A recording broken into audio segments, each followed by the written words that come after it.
Hey, welcome to A Game for Your Thoughts. Today we're talking about Resident Evil Village. So Resident Evil Village is a continuation of Resident Evil 7. It follows Ethan Winters as his wife Mia is killed by Chris Redfield. Then his daughter Rose and him are kidnapped, and as they're on their way to wherever they're going, their truck or transportation gets taken out, so Ethan is stranded in this village. And in this village are a bunch of mutated people that are like werewolves. They're called lichens. They're like werewolves, but not werewolves. It's really weird. But anyways, so this village is run by these werewolves and also the four lords of the village, and each had their own mutations, and there's an overall plan that's actually going to tear apart Ethan's family forever. So I gotta say that Resident Evil Village easily had the best story of the Resident Evil games. Usually most of my Resident Evil reviews consist of, yeah, there's not very much story as it gets going, but as it picks up it gets a little bit more complex, but a lot of the storytelling is done through documents and notes. But actually not here. There's a lot of story going on in terms of cutscenes and just actually things happening. I really did enjoy my time here, especially one of the biggest things is Ethan's character. In Resident Evil 7, Ethan is kind of reserved as like a blank slate for the player to fill themselves into, but here in Village, he actually has a bit of a character and a bit of a personality, and I really liked it as it's very well done. It's super enjoyable to follow Ethan's character and just see whatever he has to do to save his family, and he goes through a lot to save his family, and it just is a really strong, like, I gotta do what I gotta do to save my family, and it's just really cool, and I really latched onto that. They really gave Ethan something he didn't have in the previous game, and that was honestly a character. And in the end, I was very attached to Ethan. Even though I've never even seen his face, I felt very attached to him, and it was a very emotional story, and it was just super cool and interesting, and I really liked this just different direction of storytelling by having a lot of story to tell. The presentation of the story is done very nicely, as well as it's just done in a very good way that's very cinematic, and it's interesting, and it's cool, and it builds this cool mystery that's so fun to follow. And I really enjoyed seeing what would happen next. And I was always on the edge of my seat of just being interested, as it was done in such a well way that I thought it was so much fun just to follow along with the story, explore this village, and just see what was going to happen. One thing I found to work really well was the lords of the village. Each one has their own special personality in each area, and just a different part of the game. You each get a spotlight, which I thought was really cool. None of them really felt kind of undermined compared to the other ones. In terms of like the marketing in this game, certainly some didn't get as much showing. I didn't really expect a lot of these characters, which I actually thought was really cool, because a lot of the focus was on the Lady Dimitrescu, but some of the more interesting characters actually ended up being some of the other ones that we didn't really get to see in a lot of the trailers, which I was actually really glad I didn't watch a lot of trailers, because going in expecting this to be like the Lady Dimitrescu game was very not what it was. It's not very much that at all. She's a very small portion of this game, which I really did appreciate, because I felt like going into it I was like, oh yeah, there's gonna be a lot of this lady vampire. Like, I didn't watch any of the trailers or anything, I just heard of this lady vampire, and so it was like, cool, that's going to be in the game. And I was glad that I didn't fully expect that to be the entire game. It was only part of the game, which was cool because it let these other characters really grow, and it was just interesting to see these other people, because I didn't really expect them to be there, and the fact that they were there and they each got their own special moment, and it was broken up very well, that everyone got their own moment, was great. I found that really cool, and I really did appreciate that. Having the different lords and each having their own section really broke the game up into a cool few different parts.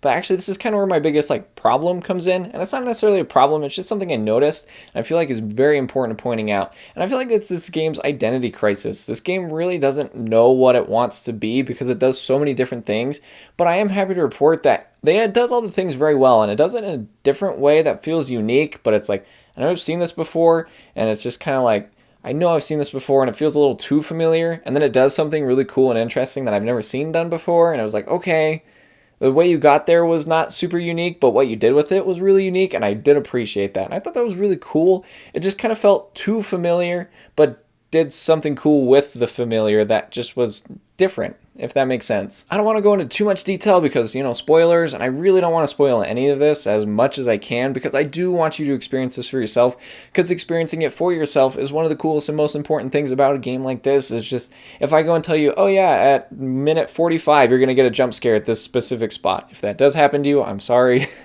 But if I tell you more than I want to tell you, then it's not going to be your experience. It's going to be an experience I told you to have. So if you go in there not knowing very much, it's just a cooler experience for yourself to go in there not knowing things. So that's kind of my whole philosophy behind this, because I found a lot of this was really neat. I didn't watch a lot of the trailers until actually after I finished the game, so there was so many things that I didn't expect going into the game because I didn't see them in the trailer. There was lots of moments that I saw in the trailers after playing the game that I was like, I'm actually really glad I didn't see that beforehand, or else I would have seen that coming in the game. And those moments were some of my more favorite parts. Anyways, this is a long way of saying that I don't want to spoil very much, so I'm trying not to get into super detail with a lot of these points. But there is one thing I did want to explore a little bit more, and it's this game's inspiration from Resident Evil 4. There's a lot of things that seem very familiar because you saw them in Resident Evil 4, and it's very, very close to what you saw in Resident Evil 4, especially in very specific parts.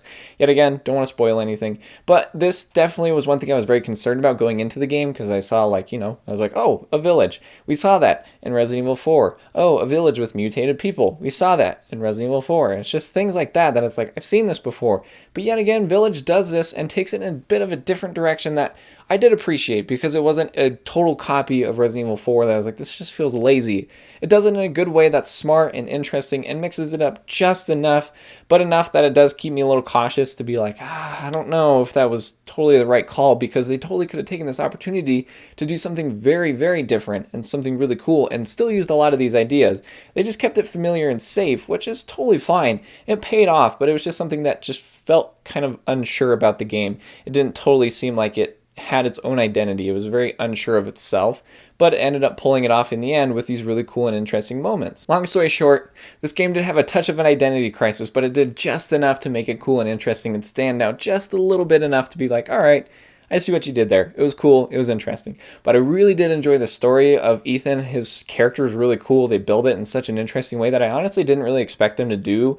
I thought they'd kind of leave it a little bit of a blank slate again. But this was a far more personal story for Ethan, and I feel like they played it just right, that it works perfectly. And I thought it was really cool. It was done in a really well way. The pacing's awesome. The four lords are very awesome and interesting. They each have their own take on the situation.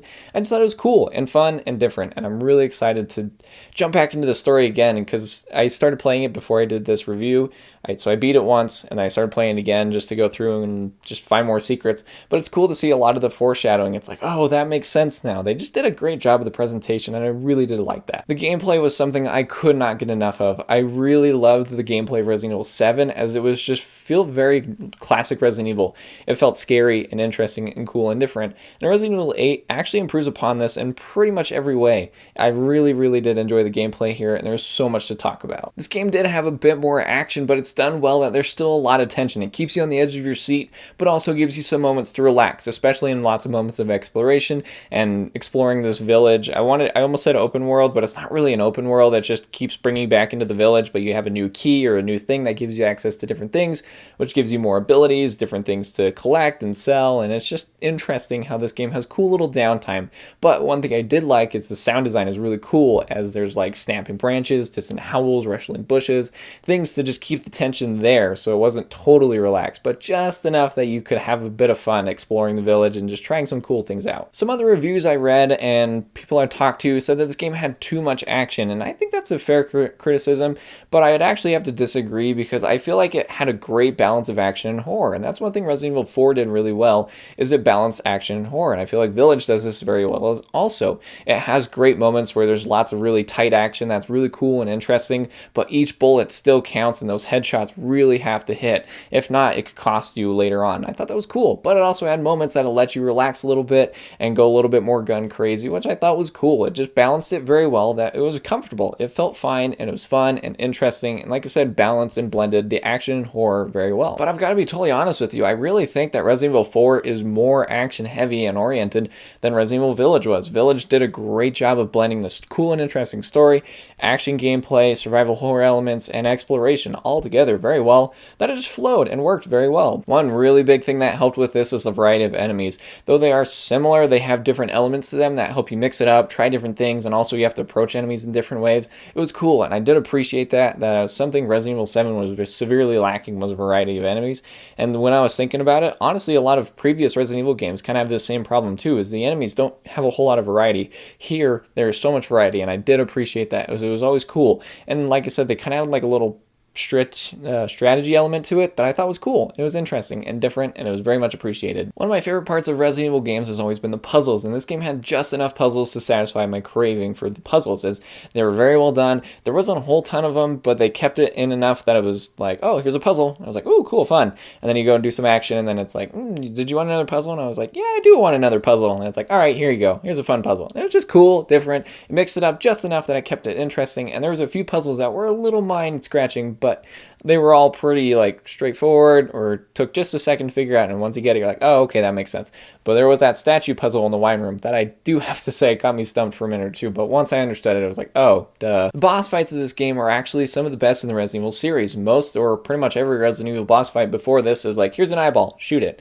Here, it actually does mix it up a little bit. There's a little bit more variety, and it does some really cool different things. There's one boss fight in particular that is very, very, very, very, very different from any other Resident Evil boss fight I've ever encountered. And I did like it because it was different. It was cool and interesting. It wasn't a usual Resident Evil boss fight. And I do wish they would branch out a little bit more and try some of these different things. It might not always work, but they at least are willing to try. Instead of just giant eyeball, shoot it. It just was cool and different. Kind of felt like Zelda boss fights where there's always like that one that branches out and does something different, and you do appreciate it, but they all kind of come back to the same general idea, and it's like, yeah, that was cool, but like, everyone else is doing that too. But then there's that one that does something a little different. It's like, cool, that worked out really well. And I feel like Resident Evil Village did that pretty awesomely here. The RE engine never fails to impress, and the graphics and the details here are so well done. I loved the environments, and the enemies are like got all like these cool hair movements to it. It's just very nice detail, and it was very much appreciated.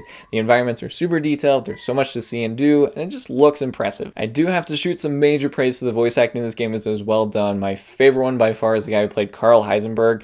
Neil Newman, I think. He is just Neil Norman. I wish I could remember off the top of my head, but I don't. He did such a phenomenal job with Carl Heisenberg. That was easily the best voice performance in this game, but everyone else did a very great job. I really do have a lot of praise for the voice acting in this game, as it was just very well put together. It sounded great. It was cool, different. It just felt fun for the Resident Evil universe. In the end, I really did enjoy my time with Resident Evil Village. There was certainly that identity crisis thing that I feel like was this game's biggest problem, but it wasn't necessarily a negative thing, because they ended up doing some cool things with it that was like, all right, you're branching out like just enough, but I really wish they would have done just like one step further and really committed to doing something cool and different with some of these aspects, and just doing some cool different things with the series. And this game does answer a lot of questions that we've had of the overall Resident Evil series, but introduces several new ones that could lead to future installments. I'm very excited to see what they do with this series next, and just what direction they take everything. I'll most likely have to do a spoiler chat later, because there's so much I'm avoiding, because I don't want to spoil anything for you, because I really do think this is a game you got to go and try for yourself. It's a very cool, and I feel like it's a bit more accessible compared to Resident Evil 7. Resident Evil 7 is very intense and dark and scary, and Resident Evil Village does kind of back up on that. I know there's going to be some like Resident Evil purists that are not okay with that, and that's totally fine. I understand it, but I do think as like appeasing a general audience, it makes this game easier to recommend, because it's like, well, you're not getting your hand chainsawed off right in front of you. I mean, it's more accessible, and I do appreciate that. And it was just a fun game that balanced story, exploration, gameplay, survival horror elements, fun action, and cool boss fights all together very well, and just a fun and interesting package that was really great to explore. The Mercenaries mode is also available back again. I thought that was cool. I'm not super into the Mercenaries mode, and I do think it's funny because people are like, Resident Evil's too action based, but then they love the Mercenaries mode, which is like total action. That's whatever.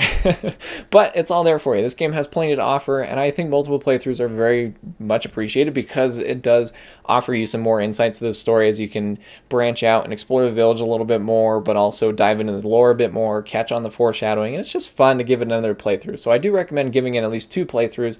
The first one takes about 10 hours. Your second one, I mean, cuts it down, or can add more depending on how much you get into the exploring and things like that. So there's just so much to see and talk about here that I really do wish I could spend a lot more time talking about this, especially getting into spoilers. So I'll probably see you guys soon with a spoiler chat video. I would definitely love to see future Resident Evil games branch out just a little bit more, because when they did branch out here, it was super cool, super unique, and so much fun. So future games, I really do hope they just take that extra step to try to do something cool and different, because it could totally work. But yet again, there's also that risk of failing, and that's just the risk you have to be willing to take. And I think Resident Evil is a series that totally could have just plenty of room to just take that extra step to do something super cool and unique that we've never seen before. And Resident Evil Village did just enough to make it cool, interesting, and balanced. Sweet story, good gameplay, so fun action, exploration, good graphics, great voice acting, just so many things it did right. There's really not a lot wrong this game did wrong, and I do appreciate that. I'm looking forward to future games, and for you, I would definitely recommend you pick this game up. Whether you wait for a sale, that's totally fine. Whatever you want to do, I do think this is at least worth giving a try just because it's so cool, interesting, and I really did enjoy my time with Resident Evil Village,